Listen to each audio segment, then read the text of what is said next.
Suzanne Lenglen dominated her sport and transcended it to become one of the biggest global superstars of the 1920s. This is the story of France's tennis and style icon, a teenage prodigy who went on to beat almost everyone she played, thanks to unrivaled grace and courtcraft. Yet she was also a maverick who sauntered onto court in a fur coat and full makeup and sipped cognac at changeovers. No wonder they called her La Divine, the goddess. Lenglen's elegance around a tennis court was astonishing, the legacy of early years of tough coaching from her disciplinarian father, Charles. He was said to have placed handkerchiefs on the court as targets, folding them smaller and smaller each time she hit them, and eventually replacing them with coins. By the time she won her first big tournament, the World Hardcourt Championships, at the age of just 15, Lenglen could find every inch of the court with apparent ease. She was one of the first women to serve overarm, but it was her movement that caught the eye. She was as balletic as she was athletic. As contemporary writer Ernest Crawley put it, whether Lenglen's objective is the ball or merely changing sides, she reminded you of the movement of fire over prairie grass. That fire was destructive and largely unbeatable too. Only the suspension of tennis during the First World War halted her progress. Between 1919 and 1926, Lenglen lost just one singles match in 8 seasons and had an unbeaten run of 116 matches. In a career spanning just 12 years, she won 6 Wimbledon titles, 2 French Open trophies, and the 1920 Olympic singles gold in Antwerp. She was just as merciless in doubles and mixed doubles, winning 21 Grand Slam crowns overall. British tennis historian Alan Little collated Lenglen's amateur win-loss record at 341-7, giving her an incredible winning percentage of 98%. No player, male or female, has ever been as dominant.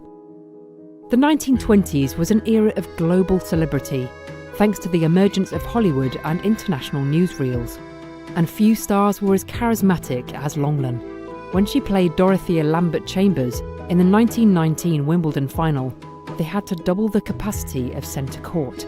It is said that Lenglen's popularity was a factor in the All England Club's 1922 decision to move from Walpole Road to its current much larger site in Church Road. It helped that Lenglen enjoyed controversy, frequently trash-talking opponents, smashing rackets and earning a reputation as a diva. She was the perfect sports celebrity for a fashion-conscious era. From her signature knee-length dresses, daringly worn without sleeves, to the trademark headband over her fashionable bob haircut, she created new trends. She was friends with film stars and royalty, and she loved the celebrity parties of the day. Lenglen thought nothing of including drinking, smoking, and dancing in her pre-match preparation. When officials complained about her vials of cognac on court, she soaked sugar cubes in brandy and dropped them into her water bottles instead. Nowhere was Lenglen more loved than in her native France. For a nation so recently battered and bruised by the horrors of the First World War, Lenglen was a national symbol of confidence and hope. In 1926, tickets to Lenglen's matches were fetching up to $50, the equivalent of $700 in today's money. Yet she and her fellow players remained unpaid amateurs.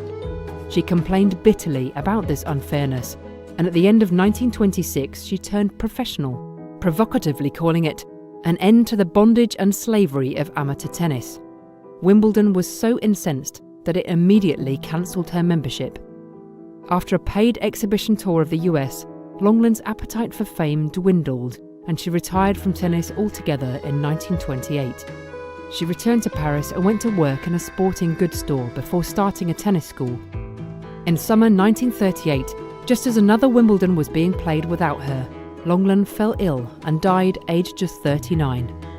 Officially, the cause was anemia, although by then she had many health problems, some perhaps caused by the excesses of her lifestyle. Lenglen's star burned brightly, if all too briefly, but her legacy remains. It is there in the beautiful court at Roland Garros, which bears her name, and in every player who dares to be different in what they wear or how they play. Like all goddesses, La Divine lives forever.